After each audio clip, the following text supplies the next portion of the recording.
a rate of reaction? Now, if you see any reaction, it has reactants and products. What happens to the reactants with time is that their concentration starts to fall. And on the other hand, the product's concentration starts to build up. So this is the graph. The blue graph is of the products, and this red graph is showing us the reactants, that the level of the reactants is decreasing with time and the products is being built up.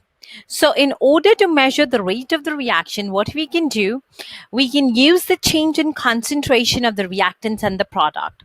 So rate of the reaction is concentration of product increase with time or decrease in the concentration of reactants with time. Now, how we can measure the concentration of the reactants or the product? Now, it depends on what kind of a reaction we are taking.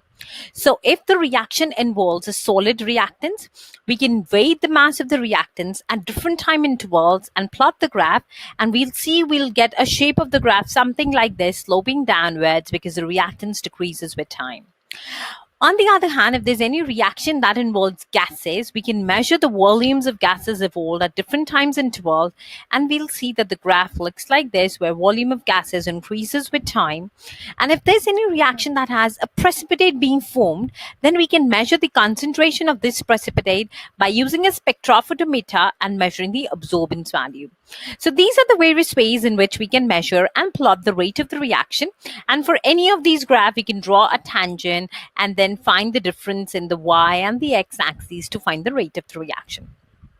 Now, the question is why we are studying the rate of reaction. We are studying rate of reaction because they are very important reaction industrially. For them, we want a greater rate so that we can make more money and more profit, and they are very useful to the mankind.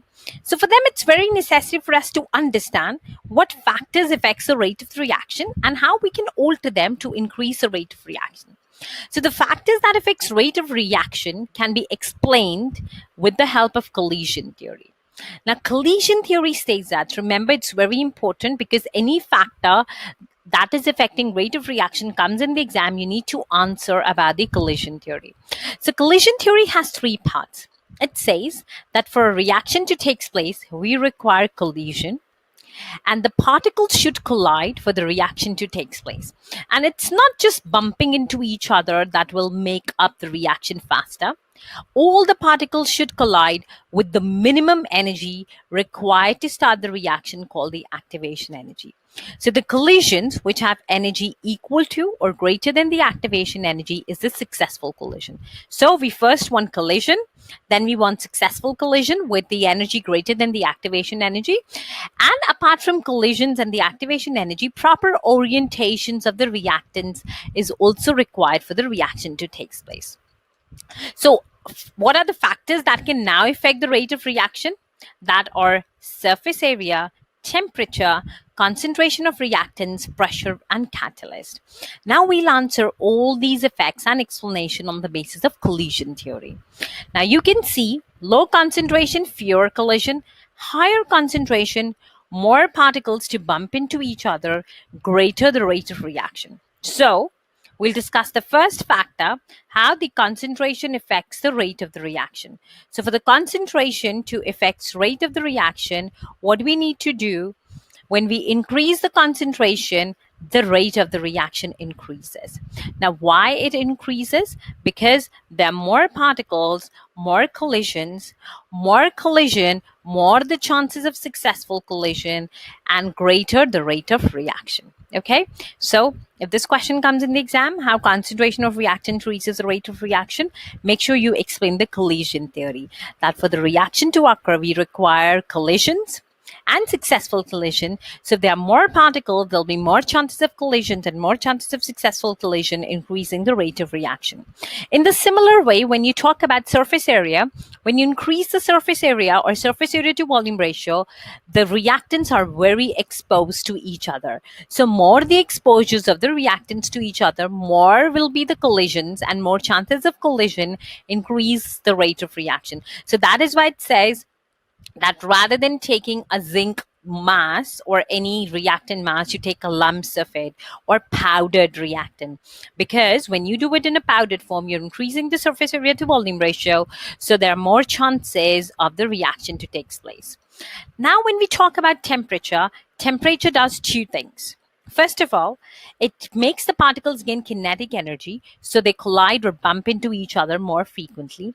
Secondly, as the kinetic energy increases, the energy of the particle increases, so there are chances that more particles now have energy equal to or greater than the activation energy, increasing the rate of reaction.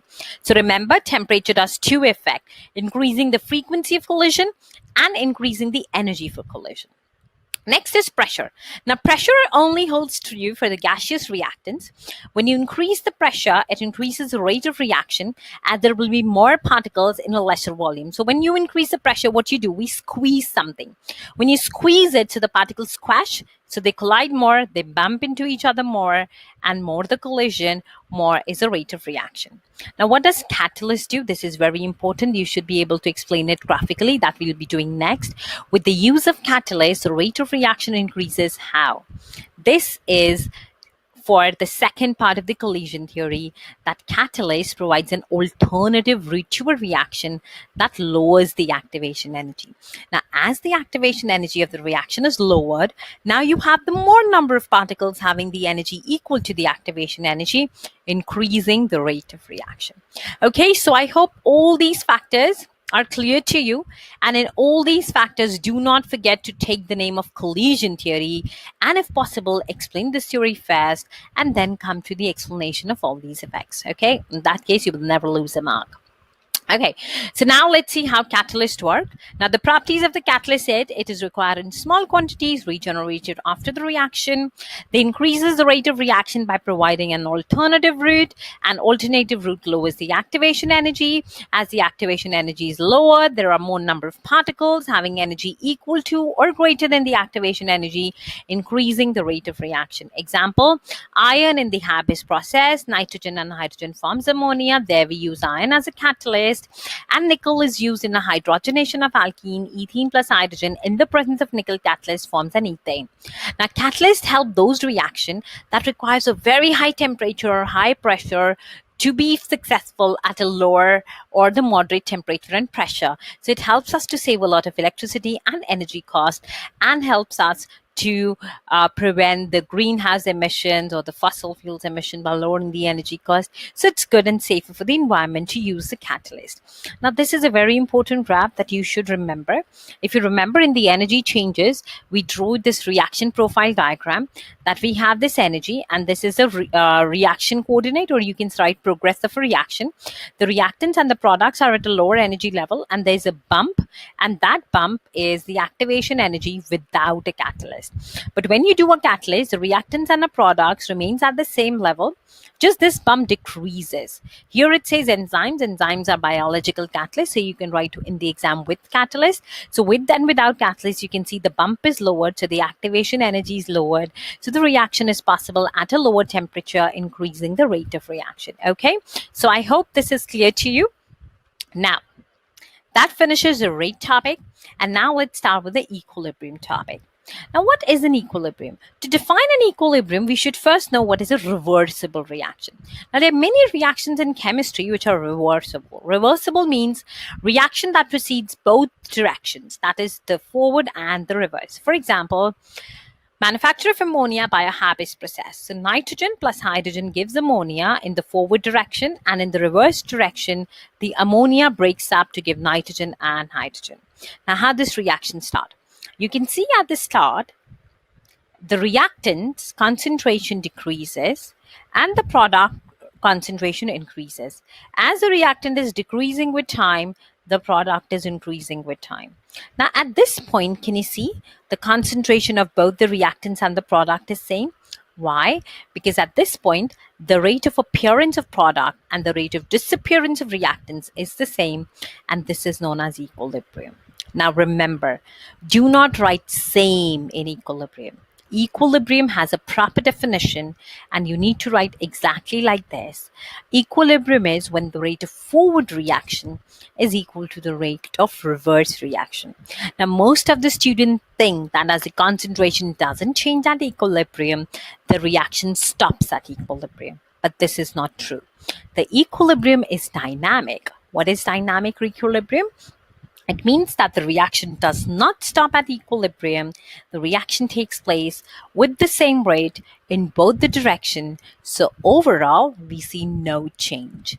And for the dynamic equilibrium to set up, it has to be a closed system. So nothing should leave or enter the system, and the rate of forward reaction should be equal to the rate of reverse reaction. Okay, so I hope the definition of equilibrium is clear to you. Now, why we are studying equilibrium? So that we can alter equilibrium. And how we can alter equilibrium? By this Le-Chatelier's principle. Now, first of all, remember the definition and always write it in the same way. When the system in equilibrium is subject to a change, the equilibrium is moved to a direction to counteract the change. Now, what does that mean? For example, you're doing a reaction and you are deliberately increasing any concentration. So the reaction will move into that direction where that particular concentration that you have increased can be decreased. Got it? Confusing. Okay, let's take an example. Just see this reaction. This is the ammonia manufactures where nitrogen and hydrogen gives ammonia. So in the forward direction, what is happening? That is to the right, ammonia is being made and nitrogen and hydrogens are getting used up. In the reverse direction, what is happening? Ammonia is used up and nitrogen and hydrogen is made. Now, if you add nitrogen deliberately to this system, according to the Le-Chatelier's principle, whatever you do, the reaction will do the opposite. So you have added nitrogen, the reaction will move to that side which is using up the nitrogen. So what is that side? Right. So the equilibrium will shift towards the right by adding nitrogen. Similarly, when you add the hydrogen, again the equilibrium will try to decrease hydrogen. So it will move to that side that will decrease hydrogen, which is the right side. I hope you are getting it now. Let's take ammonia. If you add ammonia, according to Le-Chatelier's principle, what will the system do? It will try to decrease ammonia. Decrease ammonia means move to that side which is using up ammonia. So the equilibrium will shift towards the left. On the other hand, if you remove ammonia deliberately, the system will require to move to that side which will make up ammonia. So the equilibrium will shift towards right. So in Haber's process, nitrogen and hydrogen are continuously added and unreacted or recycled, and ammonia is removed as soon as it is formed, so that we always have the reaction shifted towards right and higher yield of ammonia. Okay, so remember this principle, and if you do the question exactly the way I'm telling, you will never ever make a mistake. So see what factor you're changing, and then what is the counter of that factor and which direction it is happening. Okay, let's take another example, pressure. Now for the pressure, there's a rule. More the gas molecules, more the pressure, less the gas molecules, less the pressure. So in this side, more pressure is onto the left side because it has 4 moles of gases, and less pressure is on the right side. So if you increase the pressure, what will the system do according to Le-Chatelier's? It will move the reaction to the less pressure side. And which is the less pressure side? To the right. On the other hand, if you decrease the pressure, the system will do the opposite. It will increase the pressure, so move the reaction to the more gas side, which is the left. So high pressure is required for the manufacture of ammonia. Okay, so I hope this is clear to you. Similarly, the temperature has the same effect, but for the temperature, you need to remember a rule. If a forward reaction is exothermic, that is producing heat, then the reverse will be endothermic, that is taking in heat, and vice versa. An exothermic reaction is the one that produces heat, endothermic takes in heat. How will you come to know whether a reaction is exothermic or endothermic? You look at the delta H sign. If the delta H is negative, the forward reaction is exothermic. And if it is positive, it is endothermic. So in this equation, the forward reaction is producing heat. So if you increase the temperature, the reaction will move to the side that will decrease the temperature, that is to the endothermic side, which is the left, and decrease in temperature will shift the reaction to the more heat side, which is to the right. Okay, so for manufacture of ammonia, we require a low temperature. Okay, so I hope all these effects of equilibrium and rates of the reactions are clear to you. Now you should be able to define rate of reaction, collision theory, activation energy, catalyst, reversible reaction, dynamic equilibrium, Lee-Shatler's principle, exothermic and endothermic. Okay, pause this video, have a go over these answers. If you still cannot answer them, go back, watch the video again. All these answers can be found on my website. The link is mentioned in the description box below. As always, our next step, as I always insist, do check your specification. Make sure whatever thing is there in your specification is crystal clear to you, and do exam questions on this topic, which can be found on my website. Now, please do not forget to subscribe to my channel and click on the bell icon, which is just to the right, so that you can get notified as soon as I put a new video. If you have any doubts in any of this topic, leave a comment below and I'll try to reply you as soon as possible. Or else you can come to my website where I'm available 24/7 on chat before your exam to answer all your queries. Okay, so I'll see you next in the next video. And if there's any specific topic you're finding hard and you want me to put a video on, then also leave a comment below and I'll make sure I'll have that up and running before your exam. So I'll see you next in the next video. Till then, happy revising.